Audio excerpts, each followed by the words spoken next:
Hello my fellow hammerheads and welcome to another video.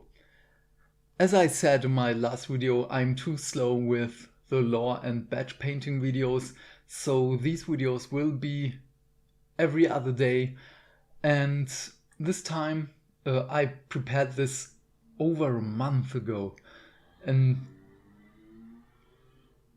that was weird. I don't know if you heard that. I just didn't have the time to record it, but today luckily I have it. And I will open it just so that you can read it with me along with me. I don't know.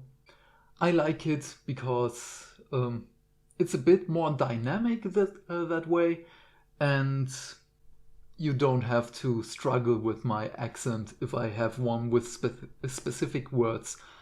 So today we're gonna talk about when and why right now is the best time to start with Age of Sigmar. And please ignore my grammar mistakes. I don't really look after commas, and because usually that's just for me, but as I said, I like it more that way. So I will just read it. Just a disclaimer before we begin, I will use phrases which have their origins in the German language, but I'm just too lazy to Google for better English ones. Just go with it and have fun. When is the simplest question to answer? You start right now. Why? I hear you asking. It's simple. Age of Sigmar is 5 years old now, and it changed drastically over this period. Not only did it destroy the world that was and square bases, but it changed the hobby overall. Lore wasn't a stagnating mess anymore. Although it was awesome, I loved it enough to be invested in it, but Age of Sigmar in the new 40k is admittedly better. Point values got grinded into the dirt like our enemies, and Games Workshop has opened its doors to more ideas. Age of Sigmar and 40k felt a little bit more alive. Age of Sigmar and Warhammer 40k began to test the waters against each other with some rules and or unit types. Many Stormcast units are appearing as Marines, and I'm certain that some things have a converted type from 40k to AOS as well. Just can't think of any example right now. But as usual, I digress, even while writing a text. Age of Sigmar is still in its infancy, so to speak. Lore-wise, much has happened, but the soup is just getting warmed up. Not only do we get new models, but new factions as well. Stormcast Eternals, Nighthaunt, Iron Thiefkin, and so on. Every single faction is deeply tied into the lore, hinted or kept as a secret for future releases, like Malarion and his Noctineth. And this is not great. It's amazingly beautiful for beginners. If you want to start 40k, that's awesome. You have a rich backstory, the Horus Heresy, the pre-Dark Imperium era, Dark Imperium, and now Indomitus. And with pre-Dark Imperium era I mean about 1st until 7th edition 40k. If you want to delve into the background of a specific faction in 40k, you can lose yourself for days or weeks in books and articles and inspiration for your own stories and fanfics to create your own army. That's awesome. Age of Sigmar right now feels very much like my beginnings with the hobby all those years ago, just better. There was lore, but not too much. And you could learn the lore about almost any faction, and you knew who was who and so on. Army books on codices had little to no relation to the Black Library novels, and even this changed for the better over the last few years. My favorite example for the discrepancies between the Black Library novels and the army books and codices is about, I don't know when it changed, 3rd edition to 5th edition Space Marine Codex. The captain of the 4th company was Ideas. And obviously in the Ultramarines novels it was Uriel Ventress, my almost most beloved Ultramarine of all, but that's another story.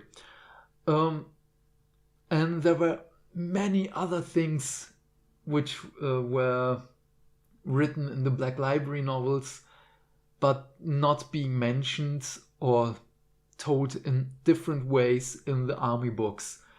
Vlad von Carstein and Isabella von Carstein is another prime example if you want fantasy. In our local store we had law fights, in which we challenged ourselves against each other while playing 500 to 1000 point matches, because we had more time to talk that way. And with every new army book for fantasy or codex for 40k, we expanded our knowledge. But there is the crux of the problem.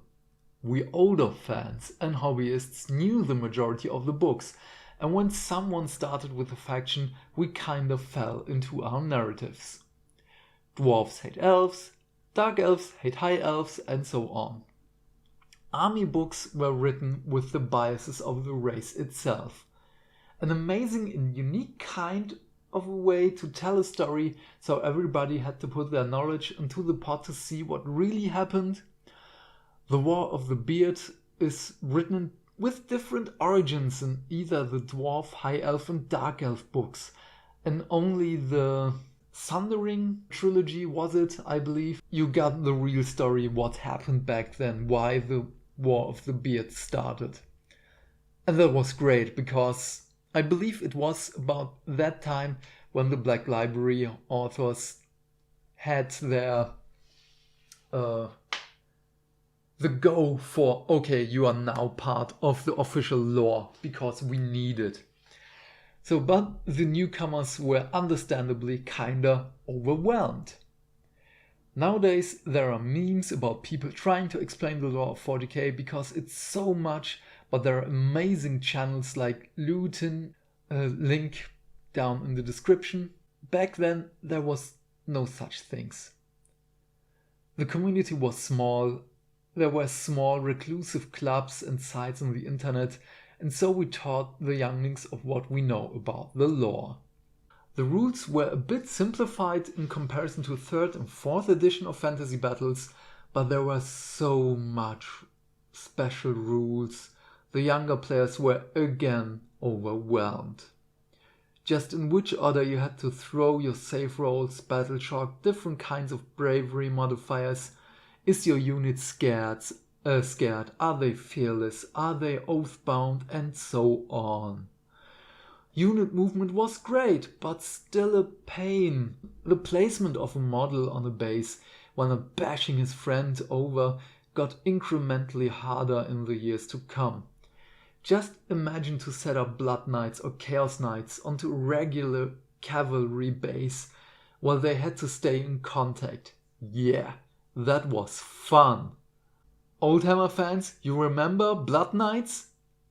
The mega cavalry?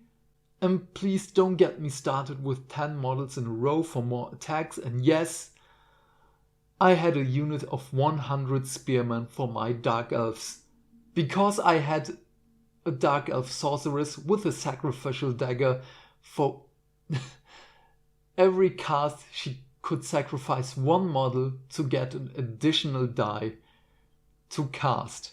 That was fun. But imagine moving around a 100 block of spearmen. Yeah. But now comes the best part of starting with Age of Sigmar. Everything is kinda new. Everybody has to learn things anew.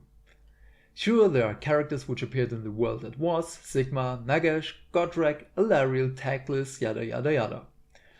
But there is so much new stuff. Stuff which no one has seen before. Ideneth Deepkin, Caradron Overlords, Lumineth Realm Lords, Stormcast Eternals, Nighthaunt, Osiark Bone Reapers, and in the future there will be the Sons of Behemoth and the Noctineth. For those who don't know, Noctineth is my name for the Dark Elf equivalent of the Lumineth and Idoneth. All those factions bring us not just new models, but for me personally, the best lore as well. Stay hydrated. Malign Sorcery, Forbidden Power and Wrath of the Ever-Chosen gave us more. And sure, those things would be possible in the world that was. But, and this is a huge but, those would have led almost nowhere. But this is not a discussion for now. With Age of Sigmar and 40k complementing each other, we have the best possible outcome for both games. Of course, I miss my favorite models from the world that was, Kurt the Mustache Hellborg and Malus my boy Darkblade. I will never forget you two. But I'm excited for change, and not in a Siege kind of way. I'm excited for things to come. Games Workshop literally gave us a cosmos full of opportunities like in 40k. One world is finite. The world that was nearly exhausted. And I hear your old folk screaming, but there was the East! I know, I was there as the lore developed. But a cosmos on the other hand, like the mortal realms, is almost infinite. We can get monstrous beasts like the Star Drakes and other like the Magma Dwarfs. And it makes sense. It really does, because the landscape is nearly infinite. Giant beasts are able to roam around and never meet each other in their lives. In the world that was, well, there would be at most 4 Star Drake-like monsters, and at least 3 of these 4 had to die to make a character a better fighter of proof, to prove a point in the lore, and the last one would hit itself somewhere, and that would be the excuse to never make a model for that. Yeah, that was the world that was. And just look at what Age of Sigmar brought us. Alariel's model, amazing. Nagash, awesome. Acheron, god damn. Godric, whoa. And many more awesome and larger than life characters. So if you want to start the hobby and quickly catch up with everyone on the lore, models and new factions, then the mortal realms of Age of Sigmar are the best way to lose yourself in. And as a bonus, shameless self-marketing, you can subscribe to our channel and be part of the Hammerhead community. This way you can help to shape our videos and vote on the stuff you want to see, and together we can discover the lore in depth for ourselves. What do you think? Is it the best time to start with Age of Sigmar? Is the time gone, or will it come? I'm keen to hear your thoughts in the comment section down below. I hope you will join us in future videos. So please, have a nice day and stay fantastic. Bye bye.